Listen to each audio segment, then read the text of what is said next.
It was a peaceful evening when Amara Johnson, the determined FBI director, found herself in an unexpected situation. After a long and exhausting day at work, she was driving home, hoping to unwind with a warm dinner and some quiet time. Little did she know, this calm evening was about to take a turn for the worse. As Amara drove down a quiet road, enjoying the solitude, her car was suddenly illuminated by red and blue flashing lights in the rearview mirror. A siren blared, cutting through the silence, demanding her to pull over. Thank you for being here. If you like this content, please click like and subscribe to the channel so you do not miss the next meaningful stories. Tomorrow, we will have another impactful story for you. Amara sighed and rolled her eyes, knowing exactly what was happening. It wasn't her first time being stopped by a police officer, but the inconvenience was always the same. She hadn't done anything wrong. She wasn't speeding, her signals were on point, and her car was in perfect working condition. Still, she followed the protocol, pulled over slowly to the side of the road, and turned on her headlights to ensure the situation was clear. She knew well enough that as a black woman in America, this simple act of pulling over could often lead to more than just a quick exchange. It was a habit born of survival. Not because she didn't trust the law, but because she knew sometimes the enforcers of the law didn't always uphold it fairly. As she sat waiting, she could feel the tension in the air. The night was still, and the only sound was the faint hum of her engine and the distant whooshing of cars passing by on the highway. After a moment, a tall white police officer approached her car. His uniform was pristine, but his stance was tense, as though he already had some preconceived notion of who she was. He knocked on her window, his eyes filled with suspicion. Amara calmly rolled down the window, her face composed, and greeted him with a controlled, professional tone. "Good evening, officer. How may I help you?" she asked, her voice polite but firm. The officer, whose name tag read Daniel Carter, squinted at her for a long moment, sizing her up. His gaze shifted back and forth, not on her car or its registration, but on her face, as if searching for something beyond the surface. Finally, he spoke. "Driver's license and registration," he ordered, his tone authoritative, yet slightly uncomfortable. Amara's brow furrowed slightly. She hadn't expected the interaction to begin this way, but she wasn't alarmed. She was calm, measured, and ready to handle whatever was thrown her way. Still, she couldn't help but ask a question that had been on her mind. "May I ask why you stopped me, officer?" she asked, her voice steady but curious. Daniel looked at her for a long moment, his expression unreadable. Then he shrugged. "You just look suspicious," he said, as if that explained everything. "I need to check your papers to make sure everything's in order." Suspicion. The word stung. Amara held her ground, not letting the officer's vague reasoning rattle her. "Suspicious?" she repeated. "Could you be more specific?" "I don't think looking suspicious is a valid reason to pull someone over under the law." The officer's posture stiffened, and for a brief moment, his eyes narrowed in irritation. The tension between them was palpable now. "Are you arguing with the police?" he asked, his voice rising in anger. "Don't make this harder than it needs to be. Just show your papers." Amara's grip on her steering wheel tightened slightly, but she remained calm. "I know the law, officer," she said softly, "and I know that I have a right to ask for a valid reason for being stopped. If you can't provide one, I have every right to not comply." At this, Daniel's patience snapped. He slammed his hand on the car door with a force that made Amara flinch. "Don't lecture me about the law," he spat. "I'm the one enforcing the law here. You're not the one to lecture me." Amara took a deep breath, resisting the urge to react to his aggression. She had encountered this kind of hostility before, and she wasn't about to let him get under her skin. "I'm not lecturing you, officer," she replied firmly, "but I do have the right to question your actions. I'll hand you my papers when you explain why I was stopped." Daniel's face turned red with frustration, his jaw clenched tightly. He took a step closer, shining his flashlight directly into Amara's face, scanning her features. "Are you carrying anything illegal?" he asked, his voice dripping with condescension. "Drugs? Weapons? People like you are always involved in shady business. Amara's chest tightened, but she refused to let him provoke her. She had been prepared for this, prepared for the racial profiling that seemed to follow her no matter where she went. But she wouldn't give in to the pressure. She had worked too hard, fought too many battles for equality, to let this man get away with his treatment. "No, officer," she said, keeping her voice steady. "And I suggest you don't insult me.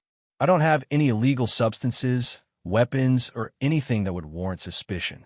And I don't think you have a valid reason to doubt my word." Daniel let out a low growl, clearly irritated. "I don't need a reason to doubt you," he said, his voice growing louder. "I just need to do my job. And if you don't cooperate, I'll be forced to take drastic measures." Amara's pulse quickened, but she refused to let the fear take over. This was bigger than just her. She had worked for years to build a career fighting for justice, and she wasn't going to let one officer's abuse of power go unchecked. "I'm perfectly willing to cooperate," she replied firmly, "but I can't comply with something that goes against my rights. If you can't provide a valid reason for stopping me, I will not submit to your demands." The situation was escalating quickly now. The officer's hostility was palpable, and Amara could sense that things were spiraling out of control. She had dealt with plenty of difficult situations in her career, but never had she faced a moment like this. She was, for the first time, the direct victim of racial profiling and abuse of power. Daniel, now clearly losing his patience, stood with his arms crossed in front of the car, glaring at her. "Who do you think you are, challenging me?" he shouted, his voice full of menace. "This is not a negotiation. You either cooperate, or I'll be forced to take drastic measures." Amara kept her voice calm, though she could feel the tension building. "I'm not objecting, officer," she said evenly. "I'm simply asking you to follow procedure. If you cannot provide a valid reason for stopping me, I reserve the right to refuse further cooperation." Her words only seemed to enrage Daniel even more. He raised his hand and pointed it at her face. "Enough," he barked. "Get out of the car. Now." Amara stared at him, her mind racing as she considered her options. She knew this was dangerous, but she had to be careful. If she made one wrong move, one wrong word, the situation could turn deadly. She remained still, her hands firmly gripping the steering wheel. "I'm not getting out of the car without a good reason," she replied, her voice unwavering. "I don't feel safe leaving the car." Daniel moved closer, knocking hard on the door again. His voice was nearly a shout now. "Get out of the car. That's an order." Amara knew the moment had arrived. She had to stay calm, stay in control. She had trained hundreds of agents, and the first lesson they all learned was to stay calm under pressure. She took a deep breath and spoke clearly. "Officer, I will not obey an unlawful order." Daniel took a step back, his hand now resting on his gun. "People like you have no right to decide what happens here," he said coldly. "I'm the one giving the orders. Do you want to see what happens if you disobey me?" Amara's heart raced, but she didn't flinch. She knew that this was no longer just a traffic stop.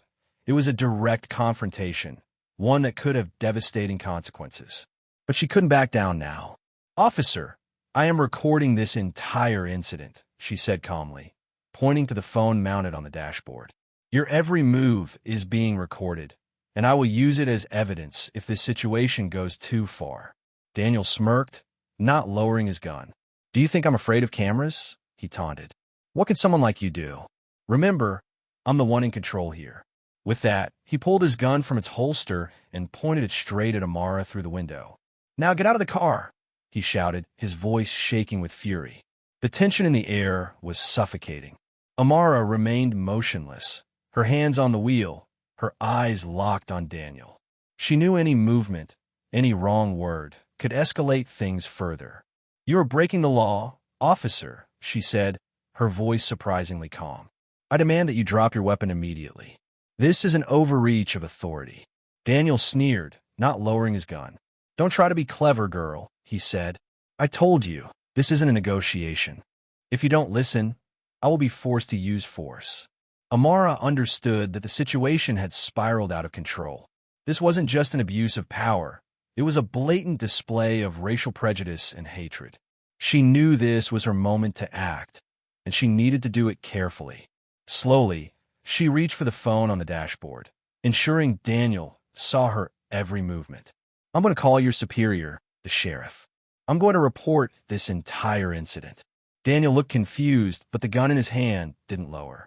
"You're not allowed to call anyone without my permission." Ignoring him, Amara dialed the sheriff's number and held the phone to her ear. "Hello, this is Amara Johnson, director of the FBI," she said, her voice steady. "I've been pulled over and treated rudely by Officer Daniel Carter without cause. He pointed a gun at me without any legal justification. I request that the sheriff come immediately to resolve this situation." After the call, Amara put the phone down, her eyes still locked on Daniel's. "What are you doing?" Daniel demanded, his voice rising. "Do you think you can get away with this without listening to me?" Amara replied unwaveringly, "I'm not trying to get away with anything. I'm simply asking for fairness and transparency. If you do not comply with the law, you will face the consequences." Daniel tightened his grip on a gun. The two stood at a stalemate, one representing hatred and abuse of power, the other standing firm for justice and patience. In the tense atmosphere, a siren sounded in the distance. Another police car pulled up, and from inside, the police chief stepped out. Daniel trembled slightly, his eyes shifting from aggression to worry. The sheriff walked straight up to Daniel, his eyes stern. "Carter, what the hell is going on here? Put the gun down." Amara remained silent, waiting for Daniel's reaction. This was the moment when the truth would come to light. Daniel turned around, bewilderment in his eyes. He immediately lowered his gun, trying to regain his composure. "Sir, she's not cooperating," he said, his voice faltering. "I asked her to get out of the car several times, but she refused and even filmed everything to threaten me." The sheriff frowned deeply. "You think that's a good reason to pull out your gun?" he said. "This is a serious abuse of power, Carter. Do you know what you've done?" Amara's voice was sharp, but professional. "Sir, I recorded the entire incident. Officer Carter's every move and word are on this video. I'm not just demanding an explanation. I'm demanding a full investigation into his actions." Sheriff Grant took a deep breath to calm himself, knowing this was more than just a minor mistake. It was a major incident that could attract media attention.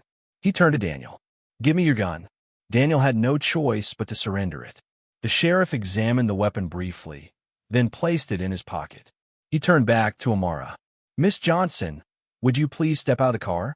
I promise I'll handle this myself." Amara nodded and stepped out, standing tall. Her eyes remained locked on Daniel as she spoke. "I want nothing more than justice and transparency. You broke the law, and I will make sure you're held accountable." Grant immediately called for backup, and a few more officers arrived on the scene. He handed Daniel over to two of them. "Carter, you're officially suspended from duty. We'll be conducting an investigation into your actions," the sheriff announced. Daniel stiffened, but didn't resist. He mumbled incoherently, his eyes filled with both anger and fear. Amara looked at the scene, a deep sense of sadness filling her heart. This wasn't the first time she had witnessed abuse of power by police officers, but being the direct victim had made her realize just how much work there was to do to change the system. Before leaving, Amara turned to Sheriff Grant. "I hope you take this seriously, not just because I'm the FBI director, but because this could happen to anyone. No one deserves to be treated like this." Grant nodded, remorse in his eyes. "Understand, Miss Johnson. You have my word that this matter will not be swept under the rug." As Amara left the scene, she felt exhausted, but at peace. She knew she had done the right thing, not just to protect herself, but to stand up for those who had no power to defend themselves against injustice. Behind her, Daniel was handcuffed and led away. The other officers watched in silence. This wasn't just a lesson for Daniel. It was a stark reminder to the entire police force that with power comes responsibility, and the abuse of that power would not be tolerated. The situation was under control, but the aftershocks of this incident would last for some time. The next day, Chief Grant immediately ordered an internal investigation. Daniel Carter was detained and forced to answer questions regarding his actions, while the Police Oversight Board and other relevant agencies were called to get involved. Amara didn't stop at submitting the video. She took her efforts further, providing more evidence of Daniel's abusive words and actions at a press conference. Standing before dozens of reporters, she declared, "This is not just a story about me, an FBI director treated unfairly. This is the story of thousands of Americans, especially people of color, who have suffered discrimination for decades. I am committed to using all of my resources to ensure that justice is served, not just for me, but for everyone." 2 months after the incident, Daniel Carter officially appeared in court. The courtroom was packed with people, journalists, activists, and ordinary citizens. Daniel's lawyer tried to justify his actions, claiming they were a rash response to a stressful situation. However, the video clearly showed that Daniel was not threatened and instead used his power to oppress and threaten an innocent citizen. Amara was called to the witness stand. She stood confidently but sternly, describing the entire incident, from being pulled over without reason to the gun being pointed at her. Not only did he abuse his power, but he also damaged public confidence in the legal system, Amara said. "If we allow this kind of behavior to continue, the system we rely on to uphold justice will become an instrument of oppression." After days of deliberation, the jury returned a verdict. Daniel Carter was convicted of abuse of power, racial discrimination, endangering lives, and violating police force protocols. He was sentenced to 4 years in prison. The courtroom erupted in applause. For many, this was not only a victory for justice, but also a significant step forward in the fight against racism. Daniel's case became a wake-up call for police forces across the country, prompting seminars and large-scale training on anti-racism and professional ethics. Amara, as FBI director, used this opportunity to push for further reform. She met with lawmakers, community leaders, and activists to discuss new policies that would ensure no one in law enforcement could abuse their power. "This is not about revenge," Amara said at a press conference. "This is a reminder that with power comes responsibility. We cannot build a just society if those who are supposed to protect us are the ones who hurt us."